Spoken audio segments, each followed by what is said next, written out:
Halo, kembali di channel Sanovius, channelnya para pecinta Toyota Starlet. Tiba saatnya menghadapi Hari Raya Idul Fitri, ya, dan tiba saatnya untuk mudik sebagai hari yang sangat istimewa yang hanya dirayakan setahun sekali, berupa mudik untuk merayakan hari Lebaran di kampung, ya. Banyak yang mengeluh selama pandemi 2 tahun kemarin sama sekali tidak bisa mudik ke kampung halaman dikarenakan ada pandemi COVID-19, ya. Jadi pada tahun 2022 ini ternyata pemerintah kita melonggarkan peraturan untuk bisa mudik dengan syarat minimal harus ada atau sudah vaksin booster. Dan untuk anak yang di bawah usia 12 tahun itu katanya sudah tidak perlu lagi vaksinan apapun, jadi boleh aja langsung, dan tetap mewajibkan pemakaian masker. Untuk pemilik Toyota Starlet yang ingin mudik menggunakan mobil Starlet, sebetulnya gak ada masalah, ya, karena Starlet ini memiliki mesin yang memang dari lahirnya sudah badak. Gak usah khawatir bakal mau dijalankan di jalanan, gak usah khawatir. Bahkan mesin Toyota Starlet itu lebih kuat dan lebih bandel dibanding dengan mobil baru sekalipun. Diajak bermacet-macetan gak masalah, ya. Diajak pelan nggak masalah, diajak nanjak nggak masalah, diajak ngebut pun juga nggak masalah. Tetapi tentunya semua itu harus memenuhi persyaratan. Oleh karena itu, bersamaan dengan mudik Lebaran tahun 2022 ini, Lebaran kan ini tinggal 3 hari lagi kalau nggak salah, ya. Sekarang hari Jumat, Sabtu, Minggu, Senin, ya. Jadi ada banyak banget, ya, yang merencanakan untuk mudik Lebaran dengan membawa kendaraannya. Nah, untuk khusus bagi pemilik Toyota Starlet yang ingin menggunakan Starletnya untuk mudik Lebaran, perlu diperhatikan tips berikut ini, ya. Untuk Starlet kotak dan Starlet kapsul sebetulnya sama aja, tapi karena umur atau usia Starlet kotak jauh lebih tua dibandingkan dengan Starlet kapsul, biasanya kondisi dari mesin juga sudah banyak yang korosi, kemakan karat. Jadi efisiensi untuk kinerja mesin juga tidak bisa terlalu maksimal, ya.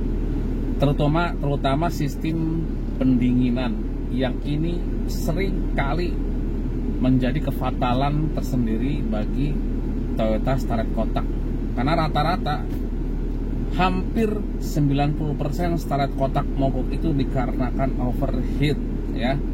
Overheat itu disebabkan oleh ketidakmampuan sistem pendingin mesin untuk mengusir hawa panas hasil dari pembakaran mesin, ya. Kenapa nggak bisa efisien? Dikarenakan banyak faktor. Salah satu faktor yang paling sering dikeluhkan adalah radiatornya sudah dalam kondisi yang tidak bagus. Ada jalur yang menumpuk di bagian dalamnya itu kotoran-kotoran, sehingga membuat jalur pendinginannya itu tidak bisa efisien mendinginkan air radiator yang mengalir dari atas ke bawah radiator. Kebanyakan masalahnya di situ. Dan kedua, adanya kebocoran di bagian radiator, bocoran tipis. Karena bocoran tipis ini kalau dibiarkan lama kelamaan dia akan semakin membesar ya, karena di sana ada panas, ada tekanan, dan lama-lama akan semakin membesar. Dan tanpa disadari pada saat melakukan perjalanan keluar kota, apalagi saat menemui jalan tanjakan yang memerlukan tenaga mesin secara maksimal, kerja radiator akan semakin keras, dan disitulah akan terjadi masalah bila kondisi radiator tidak prima, tidak mampu mendinginkan mesin secara baik. Jadi yang harus diperhatikan pertama kali adalah kondisi radiator. Sekarang ini radiator banyak sekali dijual di online shop dengan harga yang sangat murah. Kalau ada yang bilang harga radiator Toyota Starlet mahal, omong kosong. Cek di online shop, harganya masih di bawah 1 juta semuanya. Jadi saran saya, buat yang Toyota Starlet kotak, mending ganti radiator baru sebelum melakukan mudik lebaran. Karena di situ satu kunci yang paling banget sering bermasalah ya. Setelah ganti radiator, diwajibkan juga mengganti selang-selang radiator, termasuk selang atas, bawah, selang water pump. Dan jangan lupa ada satu selang yang kadang-kadang luput dari penggantian pemilik Toyota Starlet, yaitu selang buntu ya. Selang buntu ini sebetulnya kalau dipasarkan di luar negeri, Toyota Starlet itu digunakan sebagai saluran untuk menghangatkan kabin kendaraan, ruangan penumpang. Tapi karena di Indonesia heater itu artinya pemanas ruangan, ya kan nggak berlaku di Indonesia karena iklim di Indonesia sudah panas, jadi tidak dibutuhkan heater. Makanya untuk fungsi heater di Starlet versi Indonesia itu tidak diaktifkan. Makanya akhirnya jalur untuk fungsi heater itu diberikan selang buntu ya. Selang buntu di Toyota Starlet biasanya ada 2 ya, dekat dengan water pump, dan kedua dekat dengan bagian selang, dekat dengan water outlet ya. Dua-duanya wajib diganti ya. Kemudian jangan lupa juga water pump. Water pump biasanya juga akan kemakan oleh karat. Biasanya kalau kita bongkar itu bilah-bilah dalamnya itu sudah banyak karat, dan rumahnya juga kemakan karat. Itu biasanya terjadi ditemukan di Starlet kotak. Makanya disarankan untuk Starlet kotak, ganti water pump, dan rumahnya ganti pipa water pump kalau didapati karat, ganti selang buntu, ganti radiator baru, ganti selang radiator atas dan bawah. Kalau itu semua sudah diganti, saya yakin tidak akan pernah ada lagi masalah overheat ya. Masalah overheat yang lain adalah kasusnya dikarenakan ada kebocoran dari packing head cylinder. Tapi untuk Toyota Starlet ini jarang terjadi ya. Ada beberapa kasus yang terjadi, cuman sangat jarang terjadi. Tidak seperti mobil-mobil baru seperti Avanza, Xenia yang sering banget sekali di overheat, packingnya juga akan bocor dan air akan bercampur ke bagian oli. Kalau untuk Toyota Starlet, kasus packing bocor sangat jarang terjadi ya. Jadi saya sarankan untuk yang mau mudik lebaran, dan mudik ini diperkirakan akan sangat parah karena kemacetannya sangat luar biasa sekali. Udah 2 tahun dilarang mudik, tahun ini boleh mudik, semuanya ketemu. Dan macetnya pun juga nggak bisa dibayangkan, mungkin bukan berjam-jam lagi ya. Bisa jadi macetnya, bisa bermalam di jalanan ya. Jadi perlu dipersiapkan secara prima bagian sistem pendinginan mesin ya, terutama radiator, ganti baru aja lah. Harganya murah, nggak mahal. Terus kemudian setelah memperbaiki sistem pendinginan karburator, beralih ke sistem rem ya. Pastikan rem itu kondisinya baik, kampasnya masih tebal, semua berfungsi dengan baik, tidak ada kebocoran pada master rem atas, master rem bawah tidak ada kebocoran, dan rem juga enak ya dipakai. Jangan lupa rem tangan juga harus kondisinya baik, karena untuk keluar kota sangat diperlukan fungsi rem tangan, karena repot kan kalau mau tanjakan kita berhenti kemudian ternyata rem tangan tidak berfungsi, sangat merepotkan karena tanjakan terjal tanpa rem tangan lumayan agak merepotkan juga. Makanya perlu diberikan atau perlu perhatian di rem tangan. Jadi perbaiki dulu rem tangannya, jangan sampai rem tangannya tidak bisa mengunci pada saat tanjakan yang curam. Jadi harus tes dulu tanjakan curam, coba tarik rem tangannya berfungsi atau tidak. Itu sangat penting banget ya untuk rem tangan. Terus kemudian untuk kaki-kaki, pastikan kaki-kaki tidak bermasalah. Ball joint, tie rod, long tie rod, bushing arm, shock breaker, ya semua kondisi ban juga termasuk harus dalam kondisi yang prima, baik, dan sudah sporing dan balancing ya. Ban belakang juga termasuk ya, kondisi bannya bagus, remnya juga bagus ya. Itu untuk menjamin kelancaran dan pengendalian kendaraan ya. Jadi wajib untuk yang ingin keluar kota, kaki-kaki harus dibuat prima ya. Jangan sampai nanti di luar kota bermasalah remnya, bermasalah kaki-kakinya, atau bermasalah pada rodanya, bannya sudah botak masih dipakai juga ya, sangat merepotkan. Kemudian untuk starlet, biasanya yang sering terlupakan juga adalah fan belt ya. Di starlet ada dua fan belt ya, fan belt untuk dinamo ampere water pump, dan kemudian fan belt untuk power steering dan kompresor AC. Jadi ada dua fan belt. Kebanyakan fan belt ini lupa diganti ya pada saat keluar kota, karena perjalanan sangat jauh, lupa diganti, tiba-tiba di tengah perjalanan fan belt putus. Otomatis kalau fan belt putus, kalau fan beltnya putus hanya untuk power steering dan AC, mungkin masih bisa jalan normal ya, mungkin nggak bisa pakai AC atau setidaknya jadi berat. Tapi kalau putusnya untuk pas di bagian alternator, tentu saja akan merepotkan, karena alternator itu bersambungan dengan water pump. Otomatis mobil tidak akan bisa berjalan ya kalau fan belt untuk dinamo ampere dan water pumpnya putus ya. Makanya untuk yang memang mau mudik lebaran, jangan lupa ganti fan beltnya juga. Sekalian cek timing belt, karena timing belt ini nggak bisa kelihatan kalau nggak dibuka tutup bagian atasnya. Jadi pada saat ke bengkel, coba cek kondisi dari timing belt. Karena timing belt yang sudah retak-retak itu sangat rentan sekali bisa tiba-tiba putus. Jadi pastikan buka, lihat apakah kondisi timing beltnya masih cukup tebal, nggak kering, nggak ada retak-retak. Kalau itu masih bisa dipakai aman.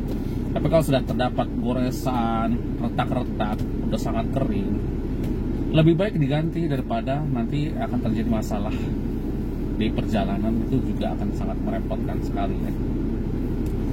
Kemudian bagian yang lain, pastikan koplingnya juga ya.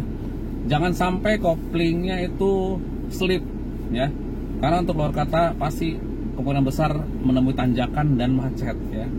Nah disinilah kalau koplingnya kondisinya nggak bagus, nanti akan bermasalah saat menemui jalan macet dan tanjakan. Itu akan tambah bermasalah dan akhirnya perjalanan mudik akan terganggu ya. Kemudian AC juga jangan lupa, walaupun memang AC bukan faktor yang paling wajib, tapi tentu saja untuk kenyamanan berkendara ya, AC itu memang memegang peranan yang sangat penting biar kita semua penumpang juga nyaman di jalanan, nggak cepat lelah. Kalau nggak ada AC kan gerah, kurang konsentrasi ya. Itu untuk bagian mesin, kaki-kaki semua sudah. Dan ada bagian yang penting juga ya, kelistrikan ya, lampu-lampu. Ingat, lampu-lampu juga harus dicek, terutama lampu utama. Lampu utama cek apakah berfungsi, dimnya, lampu jauh, lampu dekat berfungsi, lampu sennya juga, lampu kabutnya sekalian kalau mau diperbaiki sekalian ya. siapa tahu pada saat perjalanan ada hujan lebat dan ada kabut, itu sangat diperlukan lampu yang mumpuni. Saya sarankan jangan menggunakan lampu LED atau HID atau yang begitu-begitu dah, yang warnanya putih-putih, jangan. Karena lampu-lampu tersebut itu tidak cocok untuk cuaca yang berkabut, hujan. Dia daya tembusnya sangat tidak baik. Jadi saya sarankan pakai lampu standarnya halogen H4 ya. Karena desain halogen H4 memang baik untuk malam hari, menembus cuacanya juga sangat baik. Jadi lebih baik ganti yang lampu standar. Jadi dicek semua, lampu depan, lampu sen, lampu penerangan, lampu indikator, dan lupa juga cek jarum temperatur berfungsi semua, jarum bensin, jarum speedometer, jarum tachometer ya, RPM dan RPM, semua harus berfungsi dengan baik. Dan kemudian juga hiburan, walaupun memang jalan jauh itu tetap kita perlu adanya hiburan di dalam mobil. Apalagi zaman sekarang sudah sistem multimedia, jadi udah banyak head unit yang berbasis Android ya. Dengan head unit berbasis Android, kita di sana bisa menggunakan head unit itu untuk bermacam-macam fungsi, misalkan bisa nonton YouTube sambil jalan ya kan, bisa kita lihat maps, Google Maps ya, atau kita install Waze ya, melihat kondisi lalu lintas ya. Dengan peta online itu kan kita jadi bisa melihat mana daerah-daerah mana yang padat, jadi kita bisa cari jalan alternatif dengan bantuan dari aplikasi yang ada di Android, baik pakai Google Maps atau pakai Waze ya. Dan juga kalau untuk yang suka musik, mungkin disarankan pakai install Spotify ya. Kalau untuk Jawa dan Bali, internet nggak ada masalah ya, jadi kita bisa menggunakan hotspot dari HP atau kita bisa membeli alat kecil MiFi ya sebagai modemnya, karena sekarang kuota itu juga udah mulai murah-murah. Jadi selama saat perjalanan kita juga ada hiburan ya, nggak jenuh ya, banyak yang bisa kita cari, kita eksplorasi ya. Mungkin sambil jalan juga kita bisa, mungkin ada yang suka ngevlog ya, boleh kita sharing-sharing nanti buat yang starlet ya, pemilik starlet, ngevlog di saat mudik lebaran, pengalamannya gimana pakai starlet, apakah starletnya mantap diajak mudik, terus kendala apa aja yang ditemui selama dalam perjalanan ya. Jadi itu aja. Dan satu lagi, jangan lupa aki juga memegang peranan penting, aki dan dinamo ampere ya. Aki bagus, dinamo ampere kurang bagus, akan menyebabkan sistem kelistrikan juga akan terganggu. Aki bagus, dinamo ampere nggak bagus. Dinamo ampere ibarat seperti pompa air, dia akan memompa listrik dan menyimpannya ke aki dan juga menyuplai kebutuhan listrik selama dalam perjalanan. Andai kata dinamo ampere tidak bisa berfungsi dengan baik, tentu saja sumber kelistrikan hanya ada di baterai atau di aki, yang itu pun terbatas. Selama dia punya kapasitas, akinya masih bagus ya, sekitar nanti 2 jam 3 jam juga akan soak dan akhirnya mobil akan mogok. Jadi pastikan cek pengisian aki ya. Caranya gampang. Saat mesin nyala, nyalakan semua lampu, nyalakan AC semua, lepaskan kepala aki yang negatif. Saat kita lepaskan, jika mobil itu mesin itu langsung mati, artinya pengisiannya terganggu ya, harus diperbaiki. Tapi sebaliknya, bila kita lepas, ternyata mesin masih tetap hidup normal, tidak pincang, tidak apa-apa, tidak mati, dan lampu tetap terang, itu artinya suplai listrik dari dinamo ampere sangat bagus ya. Perhatikan itu. Cek juga bagian kipas radiator, jangan sampai ada kabel-kabel yang putus ya, karena kan kipas radiator Starlet ini mengandalkan kelistrikan juga, jadi wajib dicek juga kelistrikannya, jangan sampai selama perjalanan itu tiba-tiba mati dan akhirnya overheat juga, ujung-ujungnya ya mogok juga gitu. Makanya perlu diperiksa satu persatu di sebelum melakukan mudik lebaran ya. Oke, saya rasa itu dulu aja ya, masukan dari saya untuk pemilik Toyota Starlet. Dan bagi yang ingin menambahkan tips dan trik untuk mudik lebaran dengan Toyota Starlet, silahkan ditambahkan saja di komentar bawah ini ya, apalagi yang perlu diperhatikan, dan bila ada yang mau ditanyakan juga silahkan isi di komentar di bawah ini. Akhir kata, saya mengucapkan selamat menunaikan ibadah puasa, dan sekaligus saya dengan hati yang sangat tulus dan hati yang sangat ikhlas sedalam-dalamnya saya ucapkan selamat Hari Raya Idul Fitri tahun 2022. Mohon maaf lahir dan batin. Terima kasih buat yang sudah subscribe dan sudah like video dari saya, dan nantikan video-video lain yang bermanfaat buat pemilik Toyota Starlet. Akhir kata saya ucapkan terima kasih dan salam Starletter.